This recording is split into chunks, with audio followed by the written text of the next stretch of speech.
नमस्कार बंधुरा आरो एक बार एसे गेलाम आमी आरेकटा नतून रेसिपि निये रान्नार साथे मौसुमी चैनेले। आमी मौसुमी आज के जे रेसिपिटा देखाबो सेटा हलो आलुर दम, निरामिष आलुर दम।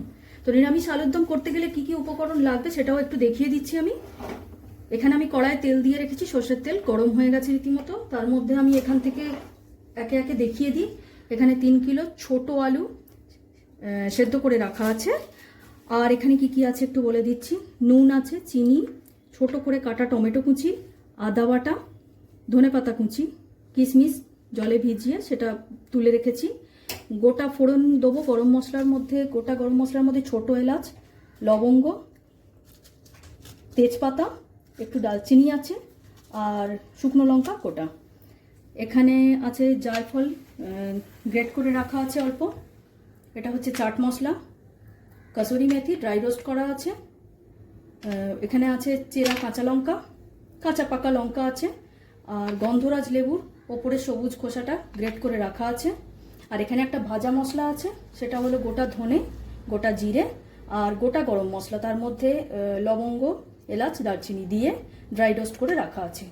और जेटा रयेछे मेन उपकरण, एखाने आछे टक दई जेटा मेन उपकरण। एर मध्य आछे काँचा लंका और काश्मीरी लंकार गुঁড়ো दिए দইটাকে একটু ফেটিয়ে রেখেছি। এবার আমি তেল গরম হয়ে গেছে, আগে আলুটা ভেজে নেব।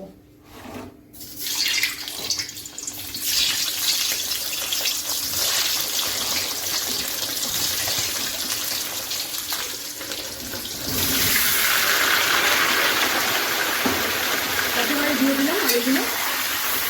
এবার ভালোভাবে আলুটাকে ভেজে নিতে হবে, একটু লালচে করে আলুটা ভেজে নিতে হবে।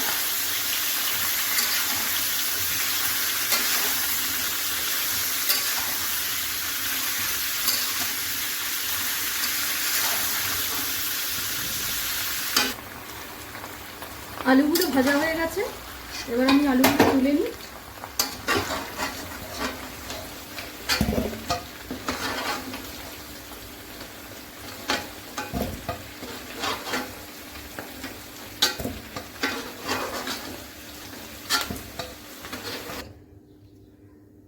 আলুগুলো ভেজে এখানে তুলে নিয়েছি।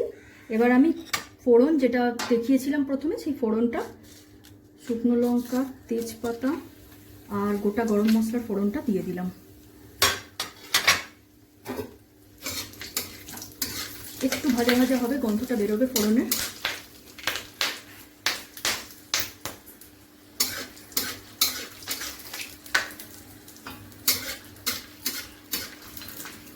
একটু ভাজা ভাজা হয়ে গেলে এবার আমি দেবো টমেটো কুচিটা।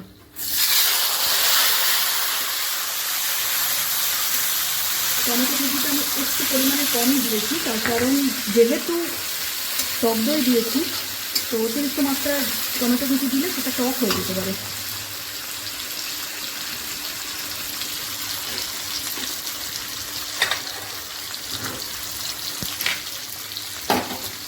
এরপরে আমি টেবিল চামচের 2 চামচ আদা দিলাম। একটু নাড়াচাড়া করবো, আদাটা ভাজা ভাজা হবে, মানে আদার কাঁচা গন্ধটা যাবে, ততক্ষণ পর্যন্ত একটু নাড়াচাড়া করবো।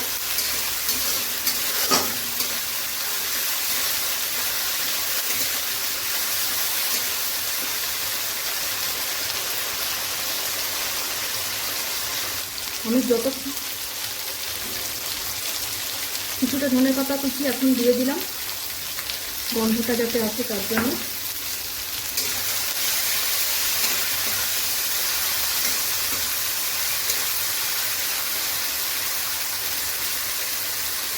তারপর একে একে আমি দেবো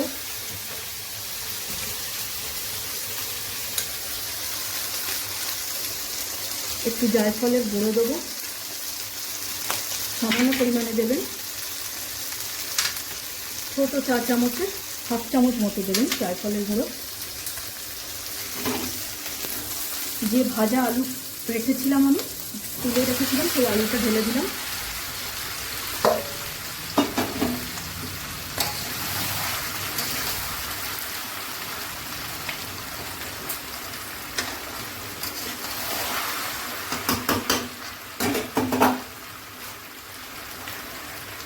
টক দই যেটা রেডি করে রেখেছিলাম সেই টক দইটা দিয়ে দেবো আমি।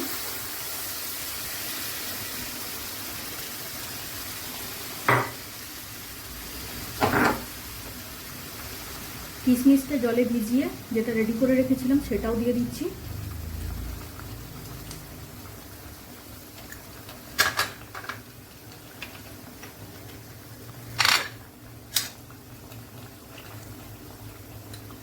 ছোট চা চামচের যে চামচটা আমি আগে জায়ফলের গুঁড়ো দিয়েছিলাম হাফ চামচ, সেই ছোট চা চামচেরই ভাজা মশলা যেটা রেডি করা আছে সেই ভাজা মশলাটা কিছুটা দিলাম। এখন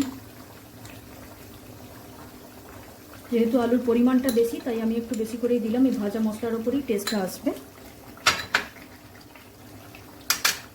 নুনটা দেবো, নুনটা বন্ধুরা আমি হাতে দিচ্ছি, তার কারণ নুন সবসময় চামচে তুলে আন্দাজ করা যায় না, তাতে নুন কম বেশি হয়ে যেতে পারে। নুনটা আমি হাতে দিলাম। তোমরা তোমাদের আন্দাজ মতো যতটা আলুর দম করবে ততটা মাপেই নুনটা দেবে। হালকা করে একটু নেড়ে দিচ্ছি।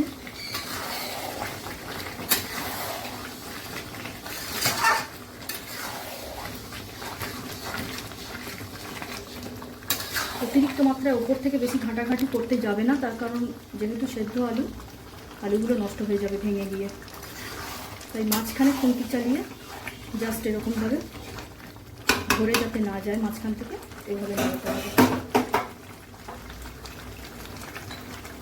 কাঁচা লঙ্কাগুলো আমি দিয়ে দিলাম।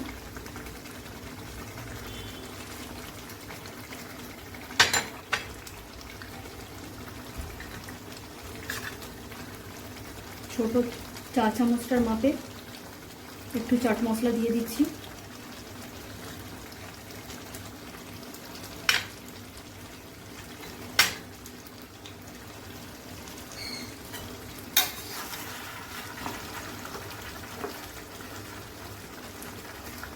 ধনেপাতা কুচিটা দিয়ে দিলাম। প্রথমে একটু দিয়েছিলাম মশলাটা কষাবার সময়, আর এখন একটু দিয়ে দিলাম।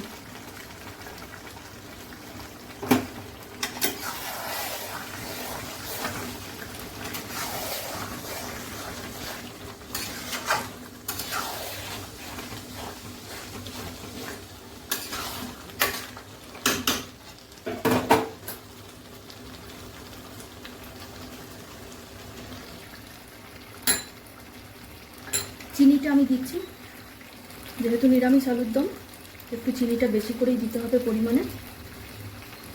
বড় চামচের 2-2.5 চামচ মতো চিনি দেওয়া হবে। যেহেতু আলুটা আমার 3 কিলো সেই কারণে সেই মাপে দিচ্ছি।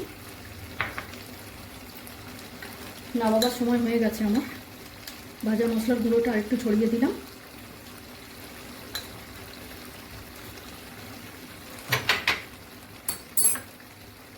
গন্ধরাজ লেবুর খোসাটা যেটা গ্রেট করে রেখেছিলাম, সবুজ অংশটা সেটা দিয়ে দিলাম। আর শেষে যেটা দেবো সেটা হলো কাসুরি মেথি।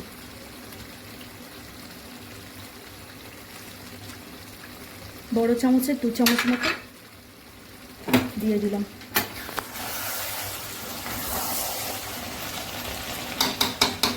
আর দইয়ের বাটি ধোয়া যে জলটা ছিল, বাটিটা ধুয়ে সেই জলটা আমি দিয়ে দিলাম।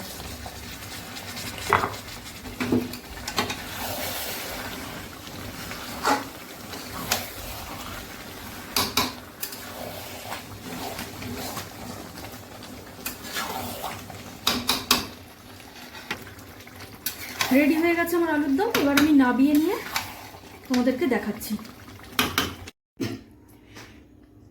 তৈরি হয়ে গেল আমার দারুণ স্বাদের নিরামিষ আলুর দম। তোমরা বাড়িতে বানিয়ে দেখো কেমন হয়, আমাকে জানিও, কমেন্ট করো। ভালো লেগে থাকে চ্যানেলটাকে সাবস্ক্রাইব করো আর লাইকটা দিতে অবশ্যই ভুলো না যেন। আজকের মতো চলি, আবার আসবো আর একটা নতুন ভিডিও নিয়ে।